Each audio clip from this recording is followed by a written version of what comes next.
अस्सलाम वालेकुम dear students. आज हम एक्सरसाइज 9.2 का question number 1 and question number 2 पढ़ेंगे इंशाल्लाह। इसमें मैंने क्वेश्चन नंबर 1 में दो पार्ट्स, 2 में भी दो पार्ट्स लिखे हैं। यहाँ पर इसके कुछ और पार्ट्स भी है। जिस तरीके से मैं ये कर लूंगा आप भी उसी तरीके से वो बाकी कर लोगे इंशाल्लाह। ठीक, बहुत ही आसान है। इसमें सिर्फ हमें इनका प्रोडक्ट दिखाना है। कहते हैं कि find the product of the following pair of monomials. हमारे पास जो मोनोमियल्स है इनके प्रोडक्ट्स, जैसे कि इससे पहले मैं आपको इसके क्वेश्चन में कह चुका हूं, जो इससे पहले की एक्सरसाइज थी कि मोनोमियल हम किनको कहते हैं, मोनोमियल्स। ठीक, तो जिसमें एक टर्म होती है। तो यहां पर अगर हम देखेंगे जैसे कि इनके बीच में कॉमा है, ठीक है ना, 4,7p, यानी कि अलग अलग मोनोमियल्स है 1 2, इन्हीं का हमें प्रोडक्ट दिखाना है।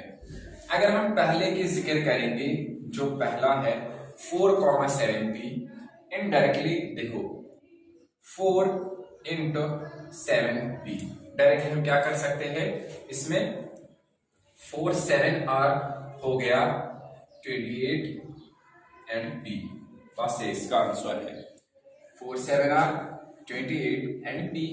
इस तरीके से जो दूसरा है, ठीक, -4p, कॉमा के बदले मल्टीप्लिकेशन 7p, 4 7 r फिर से 28, लेकिन इसके सामने माइनस है तो माइनस रहेगा, p एंड p हो गया p स्क्वायर। ये इसका आंसर है।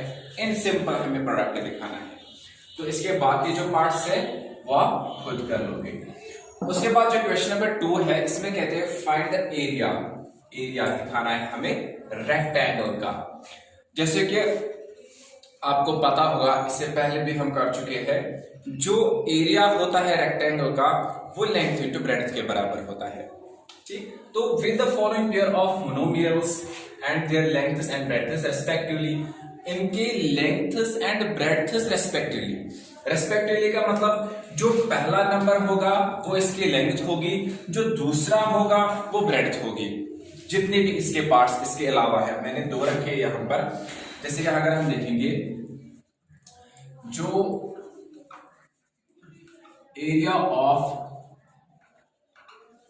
रेक्टेंगल है वो बराबर होता है length into breadth. Area of rectangle length into breadth के बराबर होता है। और क्वेश्चन में भी हमें कहते हैं find the area of rectangle. गोया कि अगर हमें लेंथ भी दी गई हुई है, ब्रेड्थ भी दी गई हुई है, तो हम आसानी से निकाल सकते हैं। इनका प्रोडक्ट हम निकालेंगे तो हमारी इसमें एरिया आएगा। तो हम क्या करेंगे, अगर पहला पार्ट है area of rectangle length into breadth, length p है, ब्रेड्थ q है, वो हो जाएगा p क्यू ही हो गया। यानी कि ये जो है इसका एरिया है रेक्टेंगल का। दूसरे पार्ट के अगर हम जिक्र करेंगे, जो दूसरा पार्ट है 10 mm, हूबहू ऐसे ही बराबर। इसमें भी जो एरिया ऑफ रेक्टेंगल वो बराबर है लेंथ इंटू ब्रेड्थ। तो इसमें अगर हम देखेंगे पहली लेंथ होगी, दूसरी ब्रेड्थ, क्योंकि यहाँ पे रेस्पेक्टिवली जो लिखा गया है, रेस्पेक्टिवली का मतलब ही होता है जो पहला होगा वो लेंथ होगी, जो दूसरा होगा वो ब्रेड्थ होगी। ठीक, क्योंकि इससे पहले भी इसके बारे में, इस वर्ड के बारे में आपको मैं कह चुका हूं। लेंथ 10 मीटर इंटू 10 m है और 5 m है, 10 m और 5 m है। 10 5 r हो गया 50, m इंटू n वो हो गया mm। यानी कि ये जो 50 mn है ये क्या होगा, एरिया ऑफ रेक्टेंगल। ये हमारे दूसरे पार्ट की जो यहाँ पर दूसरा पार्ट है। इसके बाद से हूबहू आपको इसी तरीके से इसके बाकी भी पार्ट्स करने होंगे। ठीक है, तो उसके बाद हमारा नेक्स्ट क्वेश्चन है क्वेश्चन नंबर 3, जिसमें हमें कहते हैं complete the table of products.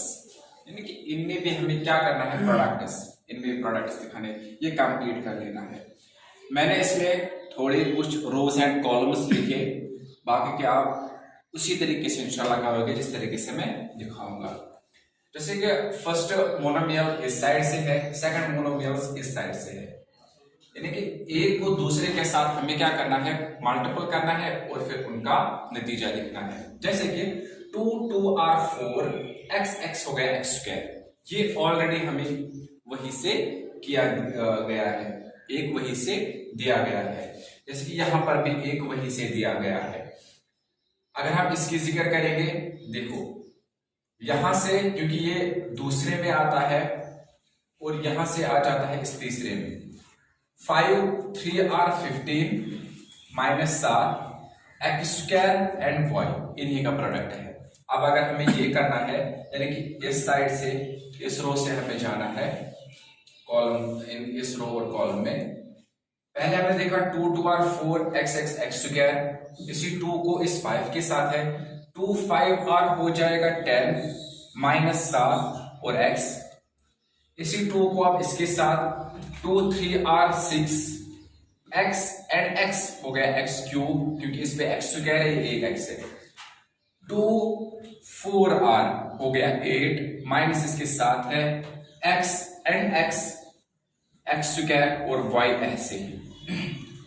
2 7r 14 x and x square हो गया x cube and y। 2 9r हो गया माइनस 18 x स्क्वायर हो गया x क्यूब और y स्क्वायर ऐसे ही। हो गया पहला रो एंड कॉलम खत्म इसका। इस 2 से हमने इन सब नंबर्स के साथ प्रोडक्ट किया। अब इसकी बारी है -5y की, इससे हमें इन सब को करना होगा। जैसे कि 5 2r 10, ये माइनस इसके साथ x एंड y हो गया xy। 5r 25, क्योंकि माइनस माइनस हो जाएगा प्लस, हो गया खत्म। 5r 25 and y। देखो -7 है, 5 3r 15 x square and y, जो ऑलरेडी वहीं से किया गया है। उसके बाद 5 4r हो गया 20 माइनस माइनस प्लस हो गया, x इसके साथ है और y हो गया y स्क्वायर।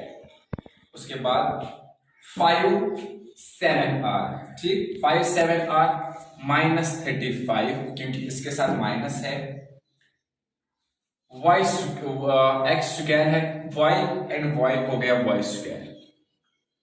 उसके बाद लास्ट वन इसमें 5 9r 45, ये माइनस हो जाएगा कैंसिल, x स्क्वायर ऐसे ही आएगा, y स्क्वायर एंड y हो गया y क्यूब। इस तरीके से दूसरा रो एंड कॉलम खत्म हो गया। उसके बाद तीसरा है, इस तीसरे को भी बराबर इसी बराबर जो ऊपर वाली लाइन है इसके साथ करना है और नतीजा यहाँ पे लिखना है, आंसर्स यहाँ पे लिखने हैं। उसके बाद से चौथा पांचवा जितने भी इसमें दिए गए हैं उनको बराबर इनके साथ हमें मल्टीप्लिकेशन करना है और आंसर्स लिखने हैं। उम्मीद है कि आपको समझ में आया होगा। मिलते हैं नेक्स्ट वीडियो में, तब तक अपना ख्याल रखिएगा।